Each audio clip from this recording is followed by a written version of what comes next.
ઉત્તર પ્રદેશના મુઝફ્ફરનગરમાંથી એક અનોખો કિસ્સો પ્રકાશમાં આવ્યો છે। જી હા, જ્યાં ઠેર ઠેર ચર્ચાઓ થઈ રહી છે। એક હિન્દુ મામાએ તેના મુસ્લિમ ભાણીનું લગ્ન કરાવ્યું। જી હા, લગ્નની દરેક વિધિઓમાં તેમણે હાજરી આપી। આ લગ્નમાં મામાએ માત્ર સંબંધની ગરિમા જ ન જાળવી રાખી, પરંતુ એટલી ભવ્ય વિદાયની પણ વ્યવસ્થા કરી કે આખું ગામ જોવા લાગ્યું।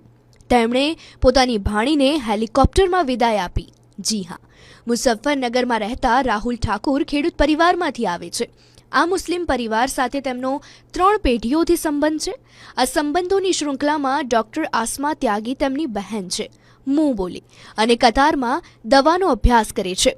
આસમાના લગ્ન મેરઠ જિલ્લાના સરથાણાના નાનું ગામના મેડિકલ સ્ટુડન્ટ શાદાબ સાથે થયા। લગ્ન સંપૂર્ણ ધાર્મિક વિધિઓ અને સામાજિક સુમેળ સાથે સંપન્ન થયા। આ લગ્નમાં રાહુલે મામા તરીકેની પોતાની દરેક ફરજ નિભાવી અને મામેરું લઈને પણ પહોંચ્યા હતા। એટલું જ નહીં, તેમણે પોતાની ભાણીની વિદાય માટે એક હેલિકોપ્ટર પણ બુક કરાવ્યું, જેની કિંમત લગભગ 5 લાખ રૂપિયા આસપાસ હતી।